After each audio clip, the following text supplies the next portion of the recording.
Não devemos achar que Deus não regulou o que nós devemos cantar no culto. E uma mensagem, como nós já dissemos no outro vídeo, que Deus passa com as músicas, os cânticos, os louvores que Ele revelou no livro dos Salmos. Uma mensagem dele é que o homem é incapaz de dizer de Deus aquilo que Deus é digno.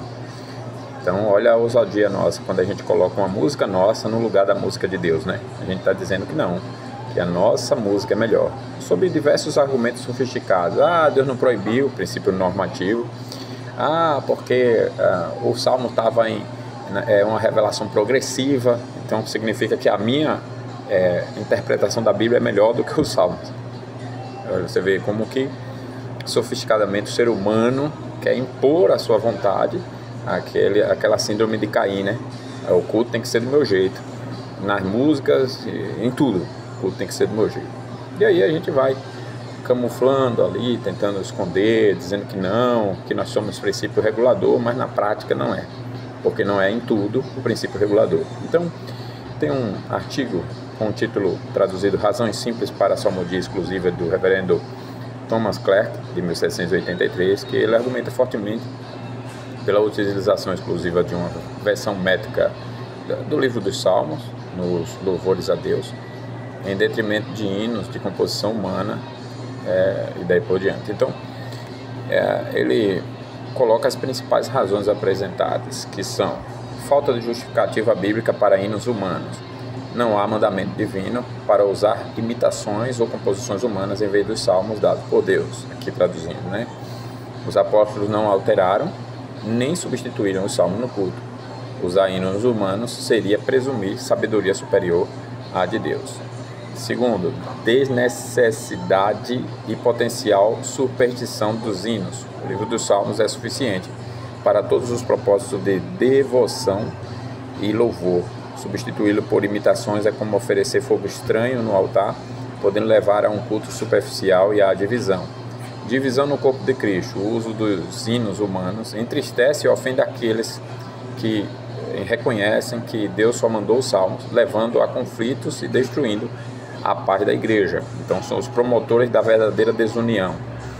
Reprovação da palavra de Deus. Ao criticar os salmos como opacos, contrários ao espírito do evangelho ou inadequados para os tempos do Novo Testamento, como faz o Dr. Watts em seu prefácio, os defensores de hinos humanos reprovam a própria palavra de Deus sofisticadamente. Veja bem essa palavra, ela é bem aplicada a um monte de coisa.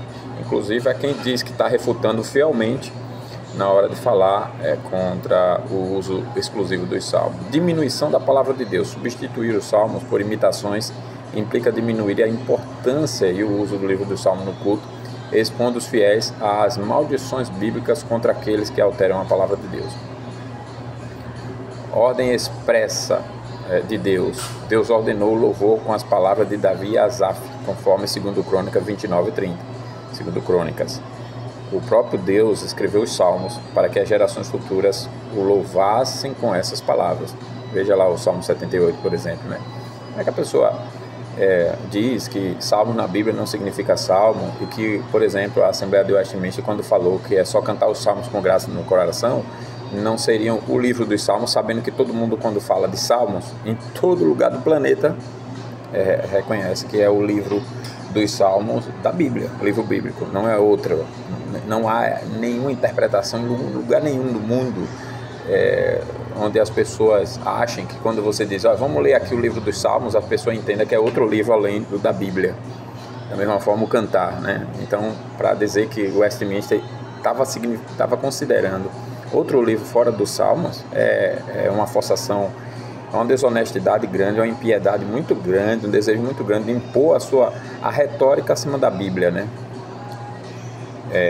Prática universal da igreja bíblica histórica. O exemplo de figuras bíblicas, rei, Josafá, Israel pós-cativeiro e da igreja primitiva nos primeiros 300 anos por Cristo, demonstra o uso exclusivo dos salmos no louvor. A inclinação humana para a mudança no culto. Clark compara a paixão por novas composições religiosas àquela por novas modas, alertando contra a intromissão em práticas estabelecidas por Deus relembrando a história de idolatria e os juízos divinos.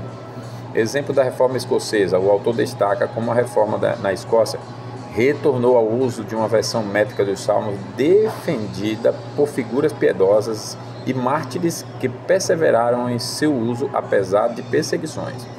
O Saltério como anatomia da alma e compêndio de toda a divindade. Clarke argumenta que o livro dos Salmos se adapta perfeitamente a todas as experiências e necessidades espirituais dos cristãos, oferecendo conforto e orientação em diversas situações da vida. Ele ilustra isso com exemplos de salmos específicos para diferentes estados da alma. Críticas específicas às alterações de Isaac Watts no Salmo. James Hale, em um suplemento, detalha como Watts omitiu versículos e alterou o sentido de alguns salmos, chegando a substituir passagens que expressam a justiça divina contra os ímpios por ideias de amor aos inimigos. Harris compara essas alterações à ação da serpente no Éden, deturpando a palavra de Deus. Implicações teológicas das alterações de Watts. Harris acusa Watts, teólogo, de deísmo por se sentir à vontade para modificar a palavra inspirada, substituindo termos como lei por evangelho ou graça, sob pretexto de torná-la mais adequada ao Novo Testamento.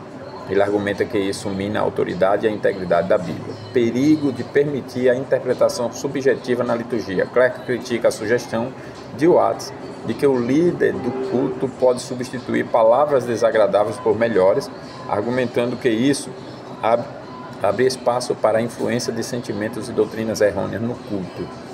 A impureza inerente à composição humana no culto. O autor compara hinos humanos a animais impuros que não poderiam ser oferecidos como sacrifício, argumentando que eles são inerentemente inadequados para substituir os cânticos divinos. Hinos humanos, se referindo aqui aos não inspirados e não autorizados por Deus na Bíblia para serem cantados no culto.